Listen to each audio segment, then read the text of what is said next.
मु आज्ञा जड़े ब्राह्मण लोक जगन्नाथ प्रेमी मु निरामिषासी लोक मत आज्ञा कहे जड़े मु विधर्मी मुस्लिम जदि जगन्नाथ कथा कहवा जेहेतु मु जगन्नाथ प्रेमी लोक सिंहबाहिनी नुआ पार्टी आरंभ होता मु कही लेखक को जगन्नाथ को नहीं गोटे नाटक करवा नहीं नहीं निर्देशक पर से भूल मांगे से कहते आप न्यूज सेवेन दिनेश दास को आप पचारि पारती से कहते न्यूज सेवेन स्टूडियो बसिकी जे आज्ञा यहाँ मुझे नी बांधिकी नहीं जाऊँ जहाँ भी आज्ञा आपणकर बापा मरीगला भी आप कहतु आप बापा मरीजे मरीगला आप बेकटा काटिकी केबे पुड़ी पारे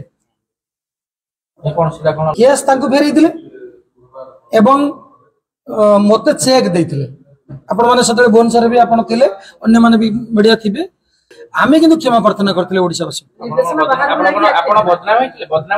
बहुत बदनाम ना लोके आमको माने किसी कथा न थी गाड़ी आप उठे नि मु देखला से पैसा आसला 25 एप्रिल 12 लाख टंका आसला स्वप्न महल रु 13 लाख टंका आसला सूर्य मंदिर रु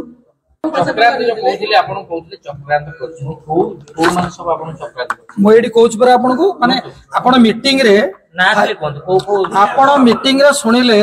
जे पीयूष घरे रहिबो समस्त पैसा फेरेदेव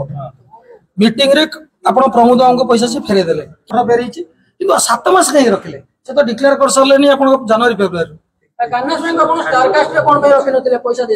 सी सूर्य मंदिर रही कही सारा स्टार कास्ट रखी हाँ से क्या बाबू कहते सी कहीं सब मालिक मैंने मोर शत्रु हो जातु मु गोटे पार्टी गोटे पार्टी 14 जन मत रही आर्टिस्ट मुझे सब पार्टी आर्टिस्ट आनी कौन करता